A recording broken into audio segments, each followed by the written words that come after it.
and gentlemen, good day and welcome to Q3 and 9-month FY2024 conference call of Trucap Finance Limited. This conference call may contain forward-looking statements about the company which are based on the beliefs, opinions and expectations of a company as on date of this call. These statements are not the guarantees of future performance and involve risks and uncertainties that are difficult to predict. As a reminder, all participant lines will be in the listen-only mode and there will be an opportunity for you to ask questions after the presentation concludes. Should you need assistance during the conference call, please signal an operator by pressing star, then 0 on a touch-tone phone. Please note that this conference is being recorded. I now hand the conference over to Mr. Rohan Juneja, Managing Director from Trucap Finance Limited. Thank you and over to you, sir. Thank you. Welcome to our earnings call today. In the third quarter of fiscal 24, we reported a 30% quarter-on-quarter growth in pre-tax profits to 35 million rupees, driven by robust disbursements of 3 billion, up from 2.95 billion in the previous quarter and 1.75 billion a year ago. For the first 9 months of the year, disbursements have been 8.62 billion, up from 4.9 billion a year ago, representing increasing scale and volume driven by expansion of our distribution network coupled with addition of co-lending partners. To illustrate on both these important points further, number one, on capital allocation, we have expanded our suite of lending as a service partners from one lender a year ago to 5 lenders today, which include HDFC Bank, DCB Bank, Shivalik Small Finance Bank, Central Bank of India, and Ugro Capital. This addition of partners has enabled us disperse 8.62 billion in the first 9 months of the year, of which these partners have contributed 3.75 billion. This means that 4.87 billion of disbursements has happened through our own resources, for which we have raised debt of 2.98 billion, while having repaid 2.2 billion of debt in the first 9 months of the year. Net debt growth of 0.77 billion in the first 9 months of the year has helped us grow disbursements by almost 862 crores, which translates to an AUM build-up of 270 crores. The benefits of this accretion should reflect in earnings numbers in fiscal 25. Due to this strategy adopted on capital efficiency from August 2021, our leverage continues to remain low at 2.3x versus 2.0x in the previous quarter. On distribution, with the expansion of lending as a service relationships, Trucap is catering towards larger volume of disbursements, which is evident in the progress of monthly disbursements seen in the quarter. From 929 million in October, we finished the quarter with over 1.2 billion in monthly disbursements in December, which was the highest for us in the company's history. November was a slower month for disbursement given Diwali holidays and the fact that the business became slightly more competitive than what we wanted to offer pricing to our customers.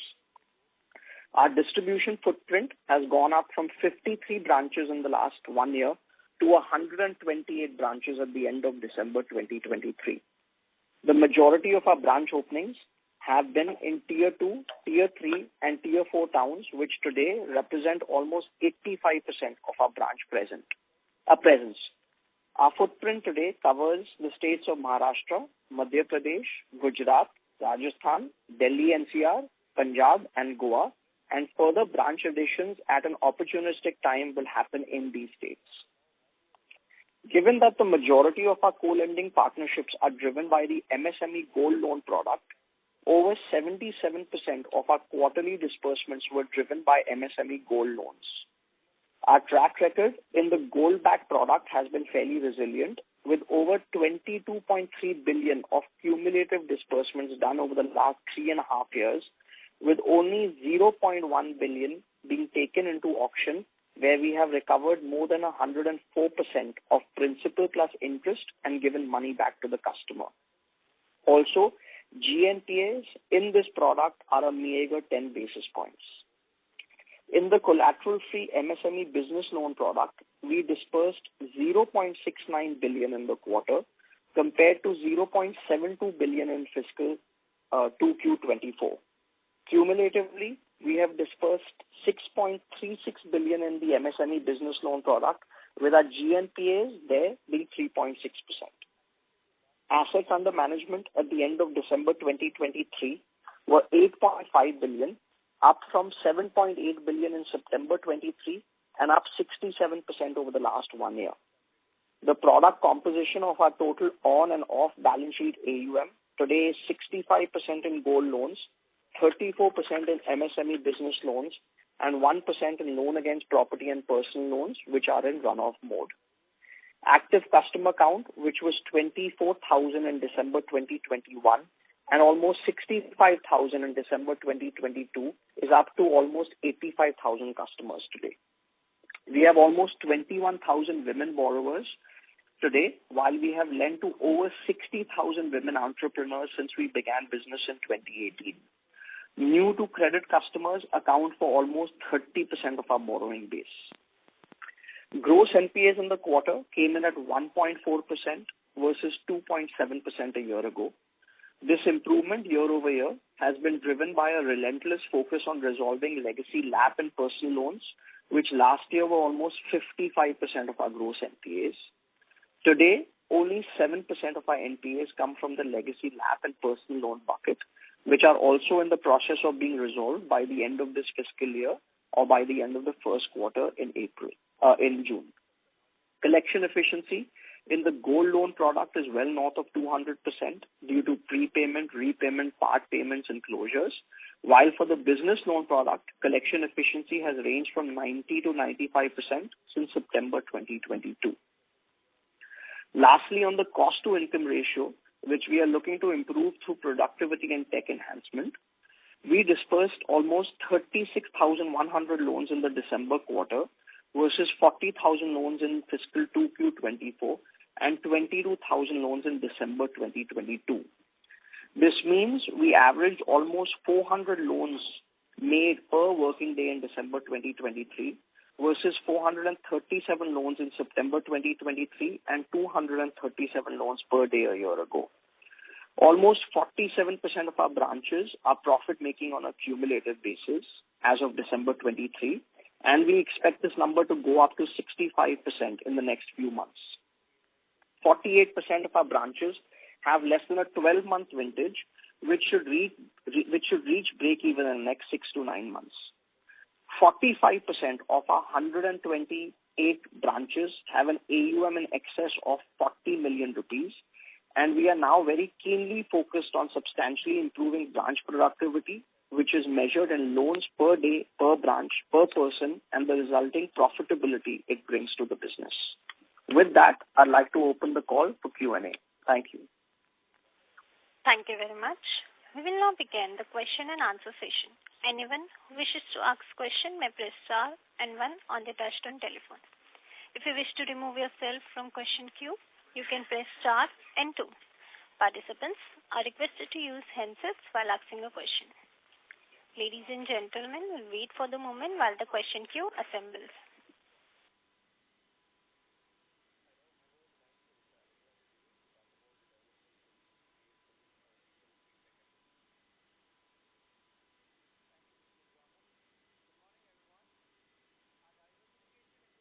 First question is from the line of Nikhil Arora, an individual investor. Please go ahead.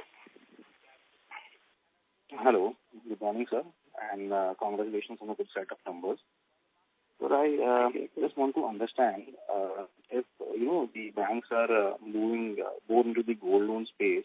So, will this affect the market share of NBFC? I just want to get an idea. So what we have seen, Nikhil, is that banks are very willing to collaborate with NBFCs like us, and for us that's a win-win. The reason being that the customer segment that we cater to is very different from what the banks cater towards. So it's been a collaboration model, and that's evident with co-lending partnerships that we've struck, be it with an HDFC Bank, DCB Bank, or with Central Bank with India, and also with Shivalik Small Finance Bank. So the customer segmentation is slightly different for sure. The services offered are different, and obviously the rates and other charges are different too. We truly believe it's a world of collaboration and not competition, so we're not looking to compete with other NBFCs, other banks, etc. Where we are looking to take market share away from is the unorganized sector. Okay. So fair view. And also, sir, out of our total branches, like how many of the branches would have been reaching the break-even stat, if you can provide the numbers? Yeah, so break-even, as I mentioned in my comments, about 47% of our branches on a cumulative basis have broken even. Year to date, that number is higher. It's about 54%. Also, almost 53 or 54% of our branches have less than a 12-month vintage, because we opened quite a few branches from June onwards, especially in Gujarat and Rajasthan. So those branches should be breaking even in the next few months. Okay. And so one last thing, that we are posting a roughly 30% growth in a profit. So can we expect a similar range of growth in the coming quarter? We would not like to give guidance on profit growth going forward. The business is dynamic, but obviously the endeavor is to strive for higher and higher profit. I think there's good enough muscle in the distribution model that we have built today, and hopefully we'll be able to keep up the performance, but we would not like to give any formal guidance on percentage numbers for profit growth or for AUM growth. Okay, sir. No problem, sir. That was very helpful, and all the best for future. Thank you. Thank you. The next question is from the line of Neha Jain, an individual investor. Please go ahead.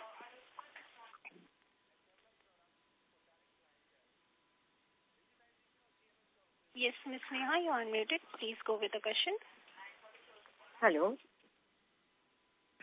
Yes. Yes, Neha, we can hear you. Yes. Congratulations on the good set of numbers. I just had two questions. One is regarding the plan to introduce fee income. So what is the target for that? And what is the total amount of AUM it will constitute? So fee income, Neha, does not contribute to AUM. Fee income as a percentage of total income will be in the 20 to 25% range as a percentage of total income. We have several components that go into fee income, but the idea is a good amount of fee income should pay for the OPEX. That's the way we like to try, and that's the way we're looking to build the model. But it doesn't go into AUM. And how soon we see that in action? I think we're getting good traction there. So going forward as well, you should expect a consistent run rate like you're seeing right now. The other change also, not the other change, but the other thing that you'll also see is interest income also will continue to grow nicely, just given the fact that there's a spread on the co-lending partnerships. So as we continue to build on these partnerships and muscle is added to the disbursement engine, as these branches start becoming more and more productive and start reaching break-even, there should be a good impetus on the interest income as well. So both of them should do well going forward. And I think, proof lies in eating the pudding. So we should see that in the next few quarters. Okay. And just one last question. So since we see that co-lending has been increasing, so how do we expect debt? Like, where are we comfortable? What is our comfortable debt level today? So we are at 2.3x debt to equity now. The comfortable debt level for us would be somewhere closer to about 3x. As a prudent measure, what we formally have in our articles of incorporation as well is that anything at 3.5x or above will have to go to the board for a vote, and anything over 4.5x will have to be a unanimous vote. So we've never gone to the board for a vote on that because we've never crossed that debt threshold. A comfortable level would be around 3x, and obviously there are certain other plans that we would have at that point in time as to how we maintain it at about anywhere between 2 to 3x. Okay, sir. Okay. Thank you so much, and good luck for your future endeavors. Thank you. Thank you. The next question is from the line of Aniket Redko, an individual investor. Please go ahead. Very good morning, sir. Good morning. Hello. Yeah. Sir, I just want to understand, as we are tied up with this Yugo Capital, so what is the contribution for the combined OU? So Ugro is actually one of those. Ugro has given us a co-lending line for the business loan product. The contribution to the AUM over there is just under 40 crores. Okay. Any guidance for the revenue and the revenue guidance for the next 2 years? So I think we'll be in a better position to give some form of formal guidance with the end of fiscal year 24 results, and we can potentially do that for fiscal 25 and 26, but not now. At the end of fiscal 24, we'll look to try and do that for investors. Okay. And sir, any new product offering or any other services as compared to our competitors are in the line? Or are we doing something which we can give better than the competitors? Do we have any plans in future? So what we're doing on product is, if you just break down our portfolio, 65% of the AUM comprises of the gold loan product. In the gold loan product, we are not looking to do anything new. The idea over here is to continue to enhance scale, which will bring in more profitability. And that will come in now through obviously additional disbursements with co-lending partners and also enhancing productivity of the branches. So that's on the gold. On the business loan product, which is about 34% of AUM, there we've introduced certain other nuances within business loans. So for instance, we've started the three-wheeler EV product. And there we're doing it through an anchor-based approach where we tied up with an OEM and also with the dealers. So it's a tri-party. And the idea over there is through an anchor-based approach, you are definitely much safer in terms of originating the asset, and the dealers also help you recover on any potential delinquencies from borrowers, since the end user is the one that's being funded via a business loan product. Other than that, I think we'll be able to spell out more details with the end of fiscal 24 results, where we'll put out a detailed plan for investors on guidance along with the product breakdown. Okay. Thank you. From my side. Thank you. Thank you. A reminder to all participants, you may press star and 1 to ask question. The next question is from the line of Nihar Mehta, an individual investor. Please go ahead. Hi, sir. Good morning. I have 2 questions. So, recently I've noticed over the last 2 quarters, portion of the portfolio which were allocated to LAAS, there has been a significant rise from 24% to 34%. So, do you anticipate it becoming the primary segment of the portfolio in the near future? So LAAS, which is lending as a service as we call it, is the business that we do with these co-lending partners. We started this business in August 2021 with one partner, and then the next partner we added was only in December 2022, which was Shivalik Small Finance Bank after Central Bank of India. And since then we've added 3 other partners, which are Ugro Capital, HDFC Bank and DCB Bank. So as these partners have gotten added or co-lending relationships, what we call lending as a service, obviously the portfolio will expand because there's a certain volume commitment that we've given these partners in terms of monthly disbursements. It's gone up to about 41% of the total business today. We anticipate it will be between 40 to 45% of the business going forward as well. So, if you could reiterate what potential earnings could be derived from it? That the earnings, the way it works over there is it's an 80-20 relationship. The co-lending partner does 80% of the disbursement while we do 20% of the disbursement. We make a spread on their 80% contribution and we make the entire yield on our 20% contribution. We have not broken down what exactly the profit is or the revenue is from that 80% versus the 20% out to investors. That will potentially be part of the business plan that we can spell out post the end of fiscal 24 results. I think it will be more conducive to do it at that point in time where we'll be able to give out annual numbers. Okay. Lastly, if you could provide some details on the fee structure applicable to LAAS?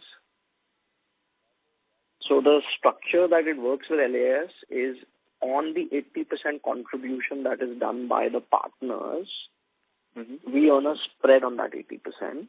Along with that, there's also a split between the income that comes, whether it's through processing fees or several other things that are part of the loan structure. On our 20%, we earn the entire interest yield that is charged to the customer, plus the other charges that are part of the loan processing efforts, etc. Now, do also understand that in this, while it may seem very, very conducive, there's also a sourcing, servicing and collection cost associated with it, because the entire front face for the customer happens to be from the Trucap branches, and the entire effort on sourcing, servicing, collection has to be borne by us. So that entire cost is borne by us. That cost is not given to the partner. Understood, sir. Thanks for the insight and wish you the best. Thank you very much. Thank you.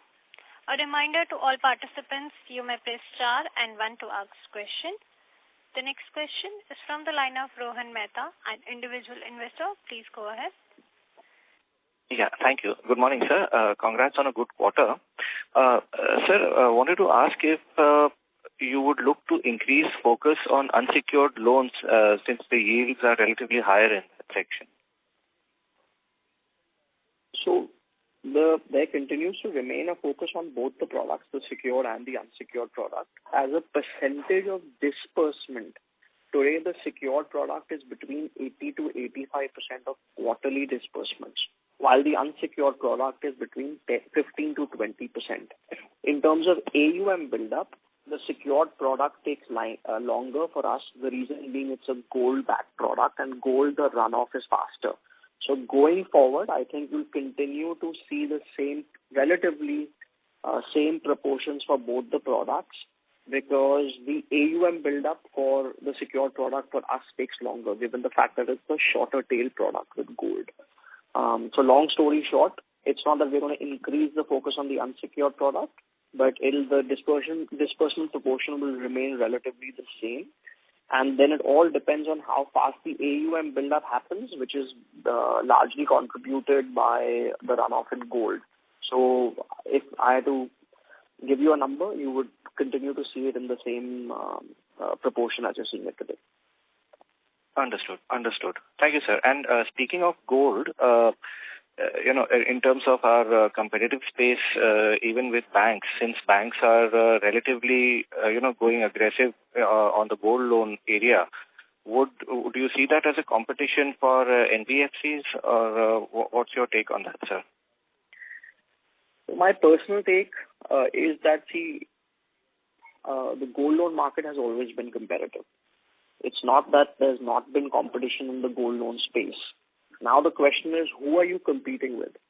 So we are not looking to compete with banks. We are not looking to compete with many of the other organized players. We are actually, on the contrary, looking to collaborate with them, which is through these co-lending or lending as a service partnerships. The market segmentation of who the banks go after and who NBFCs go after also are slightly different. So their collaboration model works very well in our view. If you look at the history of the gold loan market in India, the unorganized market is still almost 65% of the total lending gold market in India. That is where we want to make inroads and take market share away from the unorganized sector, while banks and NBFCs have taken market share away over the last 2 decades from the unorganized sector, but they still own 65% of the market. So that is where our focus is. Also, if you look at the ticket size segment where banks operate, it's a higher ticket size relative to us.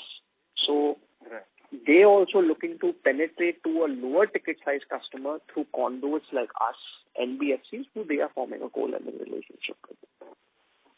Got it. Understood. So in a way, at some point in future, we could be working in liaison with a bank as well.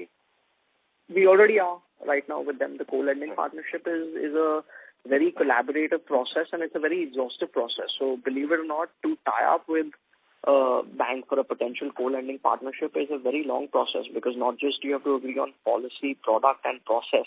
You have to agree on risk mitigation, collection, reconciliation, integration. So it's not that you can just tie up with someone so easily. Like, there has to be a lot of comfort on the side of the bank, their risk management process, their underwriting process with the NBFC. So it's a very collaborative process, which is exhaustive. Right. Okay.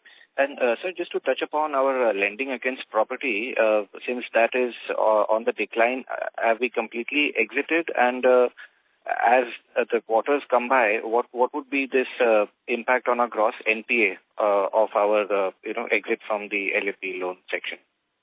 So LAP had at one point in time contributed to almost 55% of total NPAs, which is down to about 7% of NPAs today.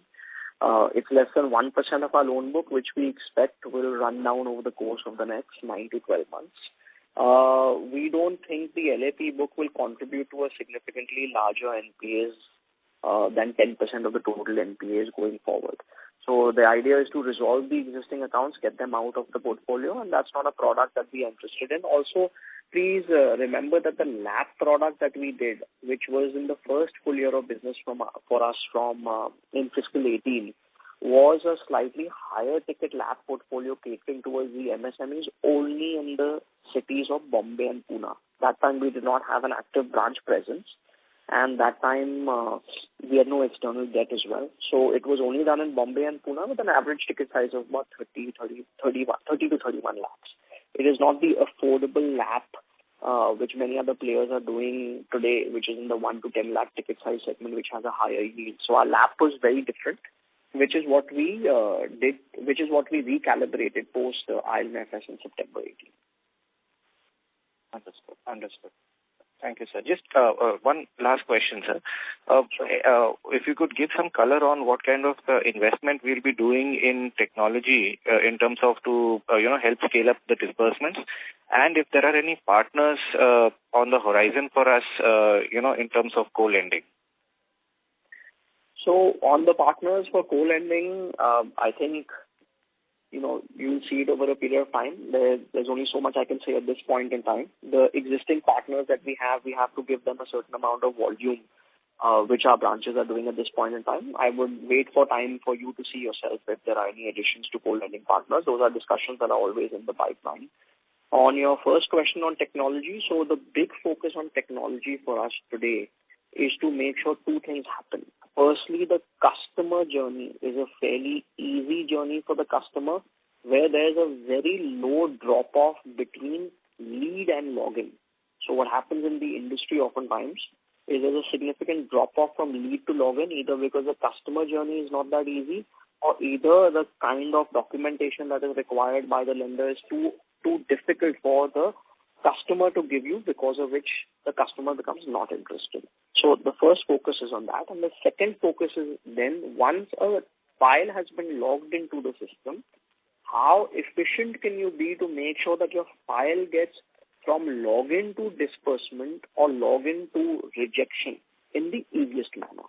So what do I mean by that? The customer should know whether they can get a loan or they can't get a loan, and then depending on the terms of the loan, on what can be offered to a customer, whether the customer is going to take that or not. So our biggest focus now is on that. We made certain enhancements to both the products in terms of tech. So there was a Gold 2.0 that went live in our loan management system, which is the back end. In the business loan product as well, the BL 2.0 is going to go live. It's in UAT right now. It will go live fairly soon. And then we'll further enhance it to make sure the productivity rises of our sales force and the collection force, so that we can disperse more having the same manpower. So tech for us is a true enabler to the business on how you scale, how you generate more profitability. We are not an end-to-end digital lender where based on certain algos, loans will get dispersed automatically. We do a personal discussion with every borrower. Below a certain ticket size, there's a video personal discussion that's done, but we are not an end-to-end algo lender. Understood, sir. Thank you so much. So, sir, we don't have a specific budget to invest in technology, do we? We do have a budget, which is part of our annual business plan that gets presented to the board. The board approves the plan, only then that budget gets spent for technology. We had very ambitious plans on certain other things that we were looking to do about 2 years ago on technology. That has not happened, given all the changing regulation that has come up on digital lending guidelines. Now the simple focus on us from technology and the budget that goes into technology is to enhance scale and profitability. It's as simple as that. Understood. Fair enough, sir. That makes sense. Thank you so much for addressing my question, sir, and all the best. Thank you very much. Thank you. A reminder to all participants, you may press star and one to ask question. The next question is from the line of Harsh Sharma, an individual investor. Please go ahead. Hello. Hi, sir. I just wanted to ask, what is the OPEX of each branch, and do we see any improvement in the quarters coming ahead? So the OPEX without any CAPEX on per branch basis is roughly about 1.5 lakh rupees a month.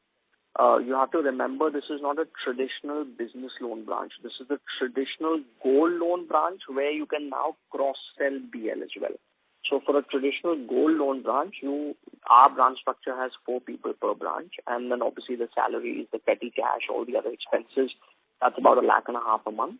And then if you're going to cross-sell the BL product, there's an additional cost to that because the sales people for both the products are different. You cannot have an intermingling between sales for both the products. There can be a cross-sell effort, no doubt about it, but the gold loan salespeople and branch people will do the gold loan product. In that branch, you'll have separate people who do the BL product, which we've done. So the idea behind creating a branch structure of a larger size was we first stabilize the branch with the gold loan product and then add additional products onto the branch, which we are doing at this point in time. Separately, can we serve as a business correspondent or as a co-lending partner on other products with larger lenders? That is also something that is being explored at this point in time. Right. And sir, could you give any guidance on the cost of borrowing? So cost of borrowing for us looks high because there's a non-cash charge of a corporate guarantee expense which we are working with lenders to bring down. That essentially is a non-cash charge only because the largest investor of ours, who's our promoter group, gives a corporate guarantee to lenders on behalf of Trucap Finance.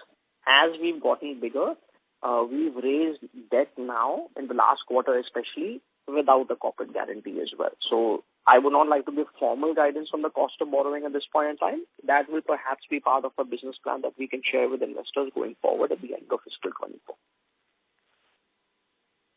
And sir, if we see the promoter stake has been reducing, could you share some light on that? So I can't give comments on why the promoter stake has reduced. One is, firstly, if you're looking cosmetically at why the promoter stake has reduced from 60-odd% to about 47% today, the large part of that has happened because of capital infusions that happened into the company. So the promoter group infused capital into the business along with key management in November 2020, along with 3 times prior to that. Post-November 2020, in April 2021, May 2022, and very recently as well, external shareholders have invested equity capital into the business. So that was natural dilution due to which the promoter stake went down, and that quantum was almost 100 crore rupees. That's number one. There's been a small amount of secondary sale that has happened by the promoter group, but that was a few months ago, and that was in the normal course of business. So there's nothing out of the ordinary over there. Thank you, sir. And my last question, sir, if we see there's an update on the rating of the company, what effect would it have on our borrowings? So hopefully if we, so the last rating update that we had was we got a outlook upgrade from CARE where they've maintained the rating at BBB and they upgraded the outlook to positive. Obviously our endeavor with the rating agencies is to get an upgrade based on several parameters that they set out and also on the performance of the company. A potential rating upgrade, if and when it happens, would be a very positive development for the company, given the fact that one is not just do additional lines open up with banks at a lower cost of funding as well. So we are very, very anxious to try and see whatever we can do to upgrade our credit rating because it will significantly enhance our cost of funds and because of that, the bottom line. Fair enough. Thank you so much, sir. Thank you. Thank you. Participants may press star and 1 to ask question.